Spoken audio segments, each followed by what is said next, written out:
If you or your employee is able to edit your own shifts in Helmbot, now you can actually edit from your own calendar. You can go into iCal, mark yourself as busy, you have a meeting, you have something, doctor's appointment, that's going to automatically mark busy in Helmbot. That is just one more way that Helmbot is always pushing the envelope and what they can do for you, make it super convenient, and that kind of iCal integration I absolutely love. Super cool that they're doing that.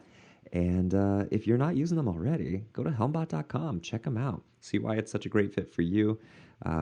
We talk about it every episode. We absolutely believe in Helmbot, and today is just one more example of how they're continuing to advance the product and make sure that it's always going to be cutting edge and convenient for you to use. Again, go to helmbot.com. I also want to mention Isopod, that's i-sopod.com. If you want a giant, spacious float tank that's built like a rock, then check out Isopod. We have two of them ourselves.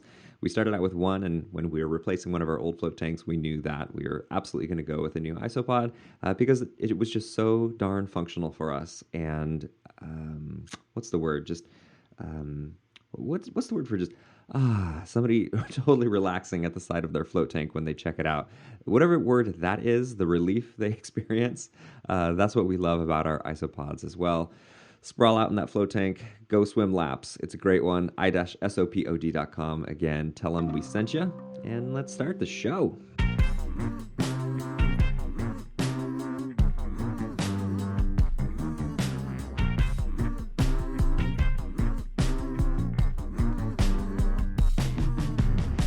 Welcome back to another episode of Art of the Float, where float centers thrive. My name's Dylan. I own the float shop in Portland, Oregon with my lovely wife, Sandra. And let's see here. I don't think I ever would have tried floating if it weren't for Joe Rogan.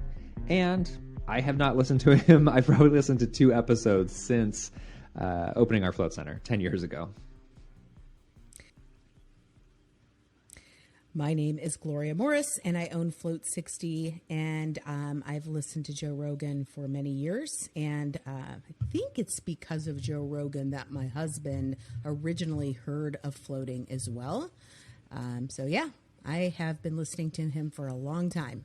This is Drew from New Hampshire Float, and I own New Hampshire Float in New Hampshire. And yeah, I'd say Joe Rogan influenced me to float. I would not have floated had I not heard about it from him. And I'm Kim Hannon. I co-own Sukino Float Center in Salt Cave in southern Indiana with my husband.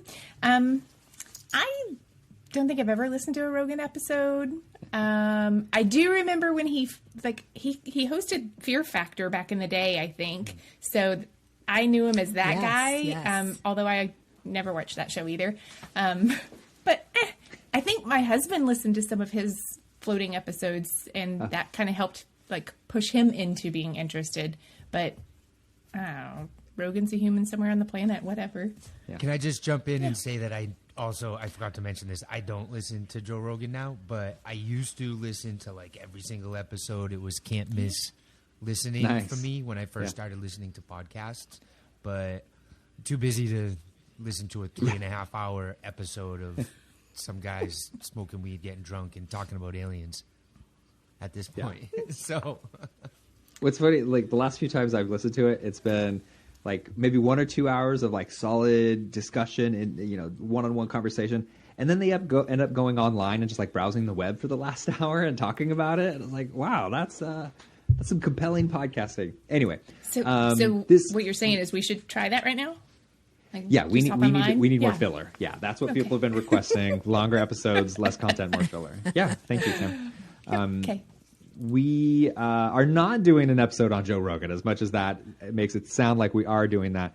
But we certainly wouldn't be doing this episode without the controversy that's been going around Joe Rogan and how that's impacting potential marketing and how we're promoting our businesses. So that's what we want to talk about. I think we all kind of have different points of views on maybe either Joe Rogan or how we want to use his voice in our marketing and with our businesses, which wouldn't mean anything if it weren't for the fact that, like we said, he talks about floating a lot and got a lot of people into floating, including a lot of us, particularly our generation. I don't know if he's influencing as much with newer float center owners or not. I don't know, but I don't seem to hear that as much. But certainly of, I don't know what you call it, like first, second, third wave of float centers. So,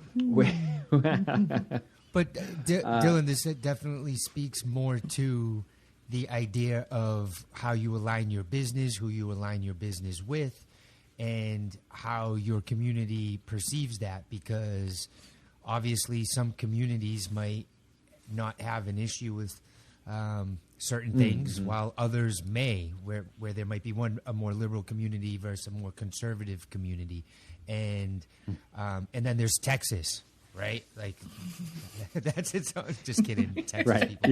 Yeah. But those are all things that you have to consider, and it's definitely a difficult thing as a business owner, and sometimes it just comes down to what you think, what you do your best, right? I've said on previous podcasts that like people wouldn't really know my political views because I kind of try to agree with whoever's in front of me, because I'm not trying to get into anything with someone as they're going into a float or getting out of a float.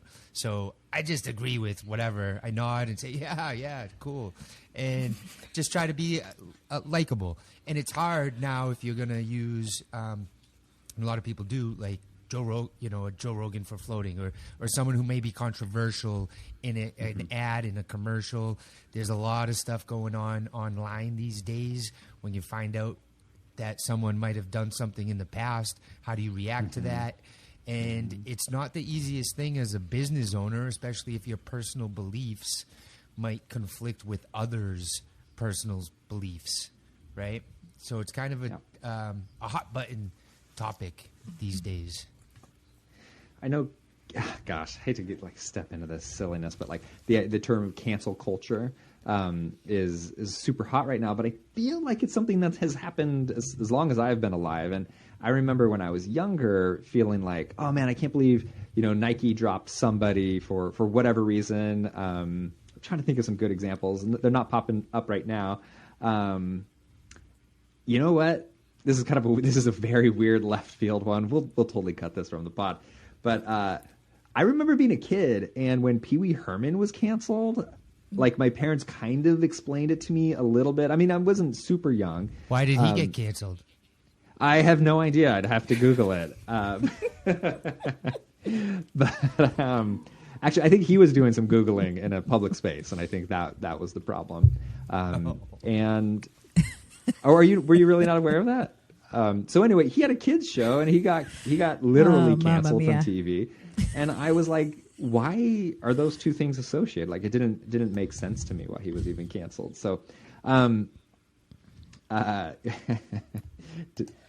didn't mean to go into that, but it is interesting now running a business who isn't like a big mega corporation. I'm not Nike, I'm not Adidas, yet I feel like I have to make these little kind of micro decisions about who's going to stand for our brand. And I think it's kind of threefold, and you guys can maybe break this down or correct me if you feel differently or anything, but I feel like there's maybe three different states of the business. Like one is like where I'm coming from, and that's definitely where Sandra and I are coming from as the owners, like what we stand for, what we believe in, what we want to put out there.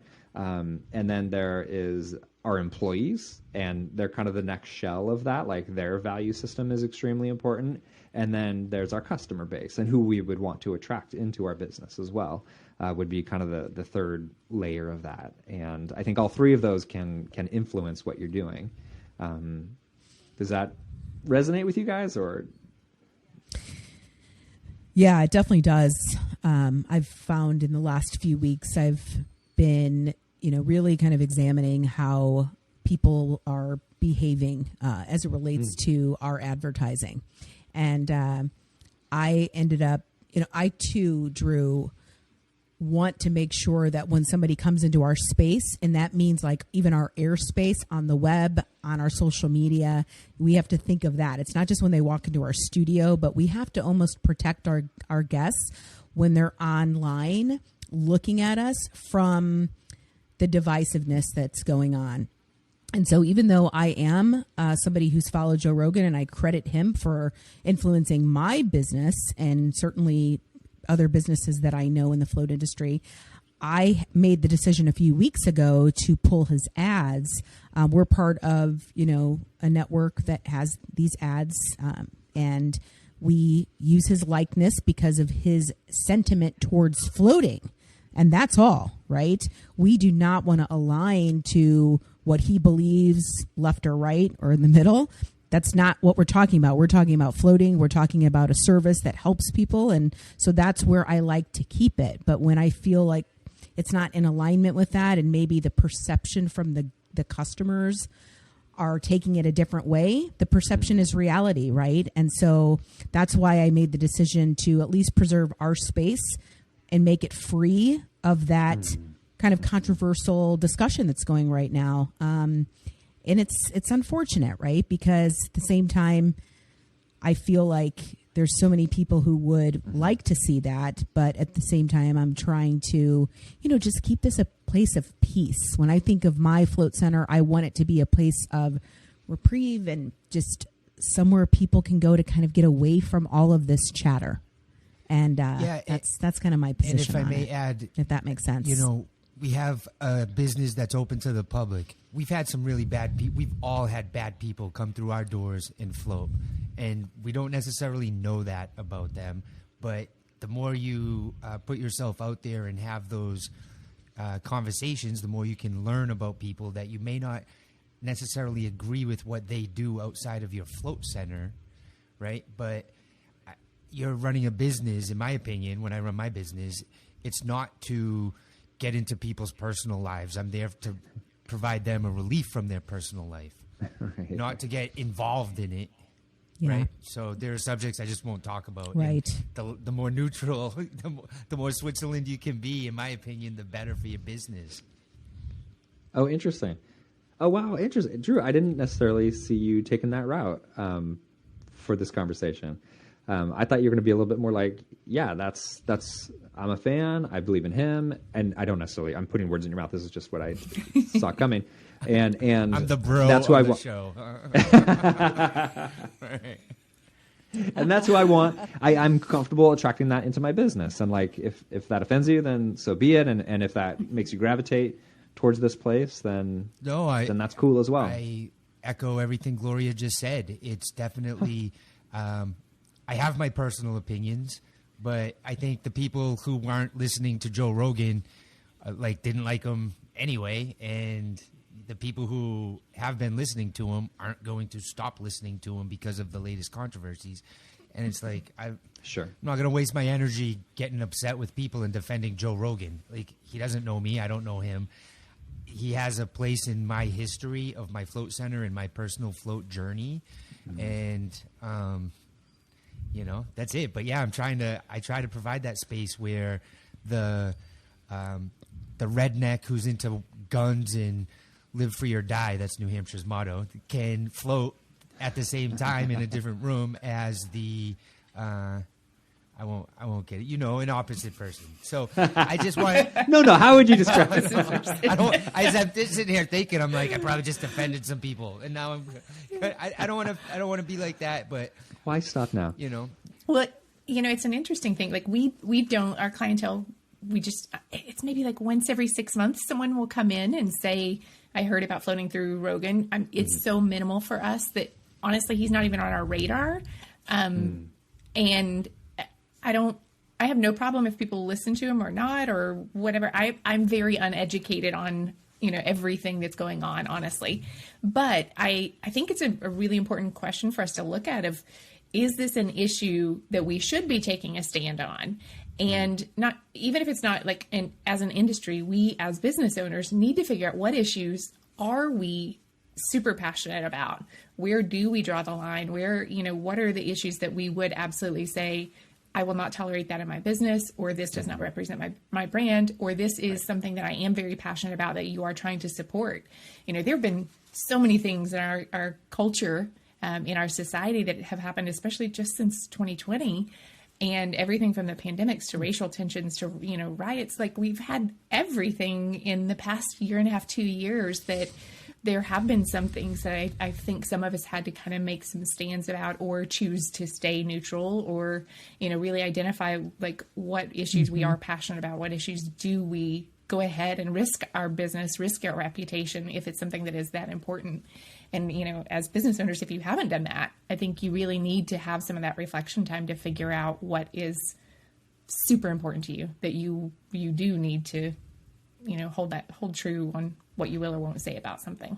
And you have to be prepared for consequences. So if you make a stand, there are consequences. And if it's a, 50-50 topic, of which there's plenty of those out there, you're going to alienate a certain percentage of your people. So that's something, and that's why I try not to get involved in anything and just kind of be neutral. And a lot of times I just won't, like as a business, I won't say anything about certain controversies.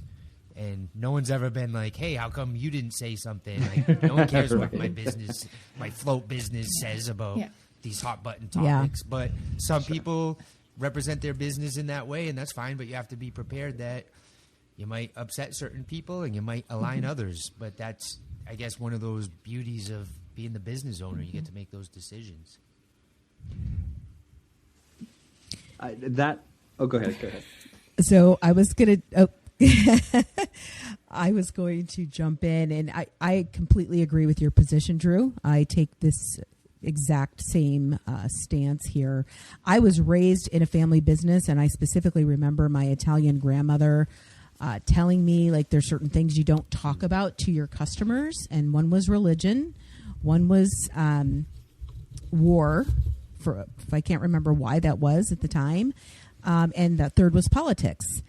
And I didn't really understand at the time. I mean, I was like a toddler when these conversations were going on, but I remember that. And as I grew up, I observed my family in terms of how they handled certain situations. And of course, it was never like this. But I really do believe, like, I can still take a stand on behalf of what I believe in other channels. But I choose personally, I just think it's the best thing for my brand, that it's not attached to my business, that my personal decisions and how I vote with my money or my feed or my, voice comes out in certain ways that really my customers are insulated from, right? And again, I might be a little bit different because I don't work in my business, right? Whereas Drew, you're dealing with people day in and day out. I can't really control, or nor do I want to control, how my employees engage in these topics. I leave that to their discretion. But as a brand, I don't want to be kind of attached to one thing or another. And, that's another reason why I decided that it was best for me to pull the affiliation with Joe for this, point in time, just because it's causing a lot of divisiveness on my page, and it's just not the right place for it. It's not that I agree or disagree with what people are saying. It's just not the right place for it. Float 60 social media play it's just not the right place. And also, we pulled ours a little while ago, I think late last year, and that was an employee request. And Sandra and I had already been talking about it, but they had brought up not being super comfortable that, his brand, speaking of brands, representing our brand, or, being associated with our brand. And we pulled it instantly and are completely comfortable with that. Drew, do you have a Joe Rogan ad going? Because I think we all use Matthew Phillips, and has all these awesome different videos that we can, use for our marketing. And a Joe Rogan one does get a lot of clicks.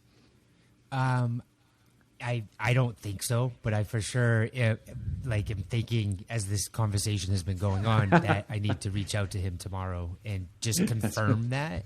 I'm pretty sure I do not, though. And I guess it made me think I should actually communicate, like, hey, if we are, stop, and if we don't, because listen, I might not agree with everything that he says. I might agree with some things he says, but if I have somebody who's been floating with me who, becomes uncomfortable because they see a Joe Rogan ad, whether I agree with that person or I think that person's a wimp or whatever, I want that person to feel comfortable coming to my space. And so, right. Yeah. at a certain point, like, I don't care enough about Joe Rogan to run. I'll run a different ad. You know what I mean? I can do one that's not going to offend anybody. Yeah. No problem. Agreed. I'm okay with that. So, I do think it's okay for the centers that do still promote his stuff and are still very passionate about, who he is and what he offers to the world. I think that's okay too, as long as like that's a conscious decision of this is who we are. I do believe in some of the things that he's saying, and again, I'm very uneducated on anything that's actually been said. I've caught like 2-line headliners, and that's it. But if that's something that does represent your business, that's awesome. More power to you. I think that's, again, just one of those reflections. If I walk in the lounge and 2 of my guests are sitting here having a debate about Rogan, I'm going to let that go. Like, have fun. That's all you guys. Like, as a business, I'm uneducated on it, but as a business, I don't have anything to offer to it. I can, confidently say to people, I know Rogan loves to float. Joegan, he loves to float, and, he's promoted it a lot, and we're really grateful for that. That's about all I can say to it. On the other hand, if there were certain topics happening in my lounge, racial slurs, threats of violence, those sorts of things, like, I'm drawing a line, like, get out. We're not accepting that. Of course. But you have to know, where that line is. And as a business, just, if you pick a stand or pick a side, and just know your whys. And I like that. I think all of us are talking about a certain amount of availability we each have as business owners to either project our influence or not, which does lead me into some wild tangents about capitalism and there are just weird things about like using brands, brands using people. Also, like, these businesses make a ton of money and then do donate. Like, they are very political, even if they're not putting messaging out there. And sometimes their messaging is different than where their donations are going as well. It gets into a whole different thing about the beauty of capitalism, which is the goal is to make more money, which means these things don't really mean a whole lot, like the value system. But at the grassroots, what we project tends to be our actual beliefs. And I do kind of like, as a small business owner, I do get to put forward, I might be able to take up more space on social media or be able to put something out there for personal beliefs. And, sometimes it can be something very confrontational, controversial, like a particular cancer, if I have a family member who has suffered from a particular cancer and that's my passion, then I think everybody's going to be behind you in that. And that is awesome. If my passion was spurred by Black Lives Matter, then that's a divisive one that is only going to attract a certain amount of people. But if you're 100% into that, then that's great. With that being said, then you also want to say, what is the purpose of my business? Does that alienate somebody with a different point of view experiencing this? Perhaps even with floating, opening their mind. I'm digressing around quite a bit here, dancing around a few different topics, but I like that we are empowered to be able to influence with our business. And I think there are times when it's like, yeah, we're a business. We don't need to have a stance on this. That's fine. And then there are other times when it's cool. It's like, yeah, we can flex a little bit here, or we could raise money with our business that can benefit. Kim? And I think part of the challenge that we have is that everything is so politicized now. I mean, everything from healthcare to, what you choose to eat, absolutely everything is political.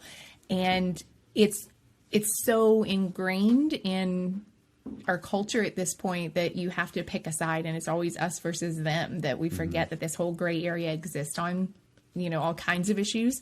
But it is hard as a business to be able to look at something and say, what is a social issue? Can I separate the social issue from the political issue? And, looking at Rogan, can we separate Rogan as an individual from, what he's done for the float therapy versus what he's saying or doing on the podcast? And, to be able to kind of dissect those things. But so much of the political, I don't want to say agenda, but there's always political agenda in things. But politics are just, if you breathe out of your left nostril, then you're left, and if you breathe out of your right nostril, then you're right wing. I don't know. It's just a weird place in the world where everything just feels like, you have to pick a side and the other people are awful. And I just don't operate from that place. Like, I'd also like to throw out there about how things are online versus in person, because I have yet to see any type of real negative energy in the last 2 years with everything going on, both politically, with the coronavirus, with BLM, with everything.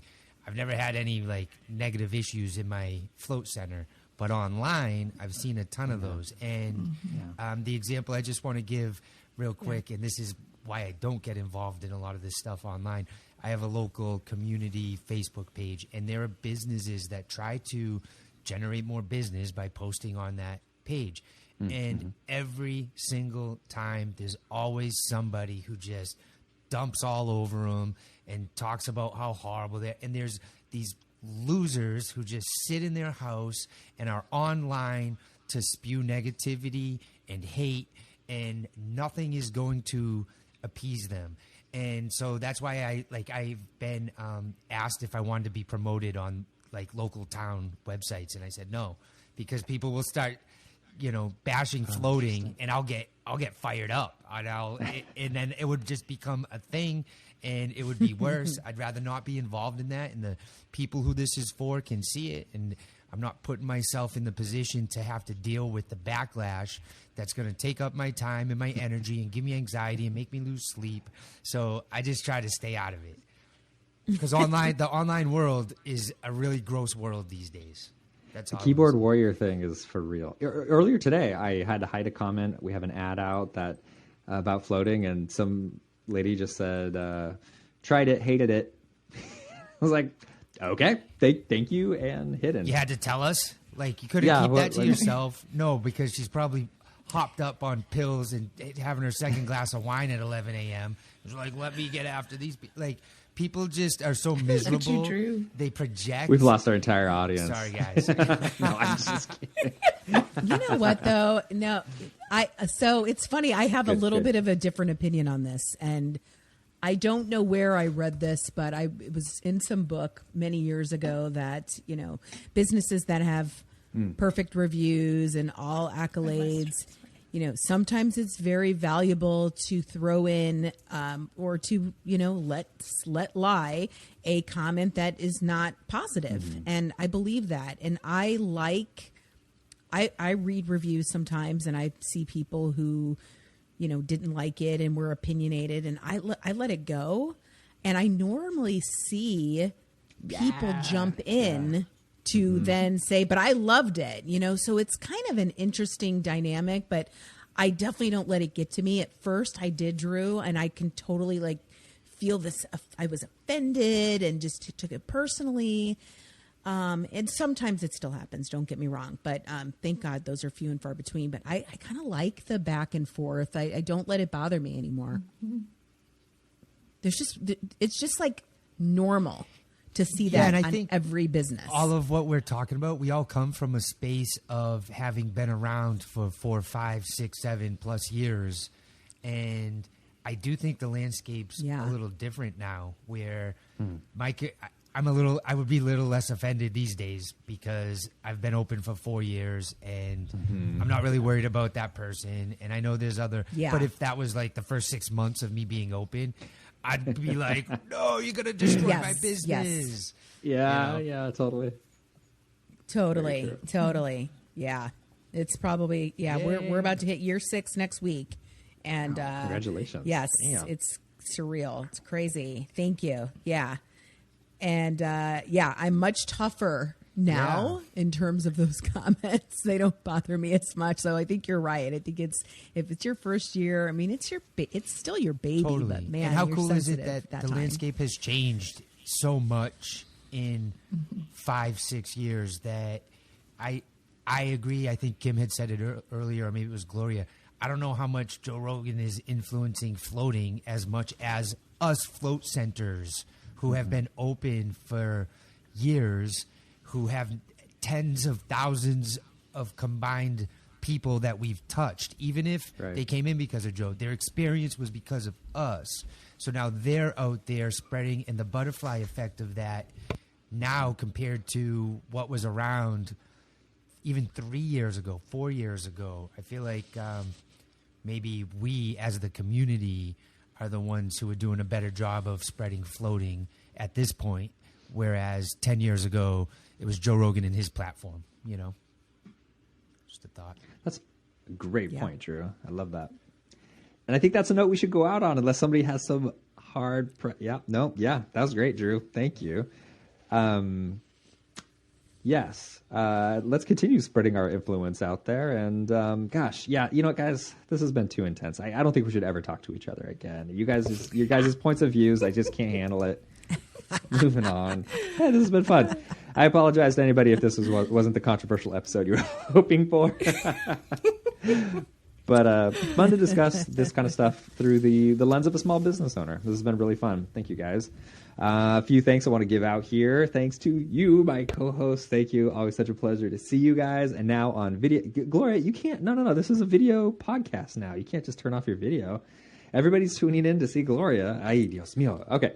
So, I didn't. Disabled due slow internet. Must have been my internet maybe it's because still I didn't touch yours. it. We're still testing this out. Great. Glad that happened at the end of the episode. So thank you, guys. Thanks to everybody for listening. We truly appreciate that you want to listen to us, and hopefully we can help your gears turn. Thanks to everybody who's supporting us on Patreon. That makes a huge difference as well. If you want help with your social media and just marketing in general, we have photography, videos, blog posts, scientific blog posts. It's all available to you on patreon.com/Art of the Float. And of course, a big thank you to our sponsors, Helmbot, thank you, Isopod, thank you. We truly appreciate you and helping us put on these episodes each and every week.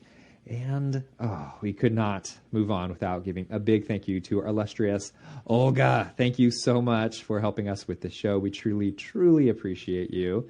And gosh, I think that's mostly it. I don't know about Joe Rogan, but for the rest of the year, I'm going to be listening to Joegan. Thank you, Kim, for that recommendation. Until next week, we'll see you next week. Hey, we did it. Boom.